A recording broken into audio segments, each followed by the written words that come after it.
मिलिशेषी kitchen को आपण मानक स्वागत। जेहेतु आगक रज आसूँ आपण मैंने तो प्लानिंग कर सारे किपरि पिठा बनइबे केते प्रकार बनइबे आ केमिति बनइबे मुझे गोटे नुआ फ्लेवर रे बनई मंडा पिठा जोटा मैंगो फ्लेवर रे मंडा पिठा बनई मुझे ये नहीं पाचिला आंब दीटा नहीं मुझे सुजी रे बनइबी आप चाहिए चाउल गुंड कर भी बनई पारे मुझे आंब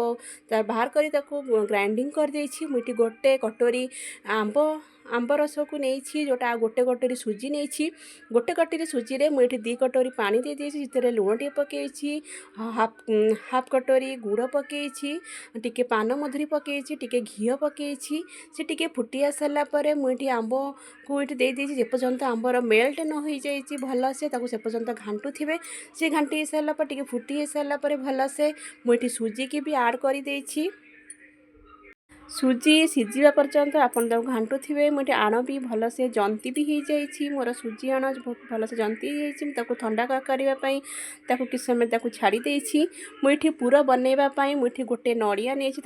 कोरी भी देछि मोर ये सुजी जंतुणी भल से ठंडा हो जाइए तेल पकईकि भल से चकटी भी देछि आपण घी पकई भी चकटी पारे घी बहुत भल बास्ना भी होता है मोर आण भी चकटी हो जाइए नड़िया पूरा बनवाई मुझे गोटे नड़िया कोरा ताधे अधा कप गुड़ देछि जेपर्यंत गुड़र मेल्ट न टे अठा अंश न आसी से पर्यंत आपड़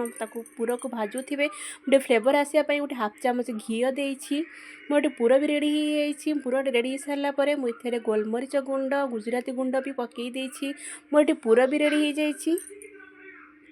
मंडा पिठा बनवाई मुझे चकड़ा आण को मुझे मंडा पिठा आकार गोल गोल करिछि पूरा देकी मंडा पिठा भी गढ़ी देछि आपण जो आकृतिर भी गढ़ी पारिबे लंबा आकार रे गोल आकार रे भी आपण जेमिति पसंद सेमिति गढ़ी पारिबे मुझे गोल आकार रे मंडा पिठा बनई मोर मंडा पिठा गढ़ीबा भी रेडी हो जाइछि फ्राए करने मोटे तेल भी गरम कर मु डीप फ्राए करने पर्यंत मु फ्राए करेछि जेमती डीप फ्राए हो से पर्यंत आप फ्राए करेंगे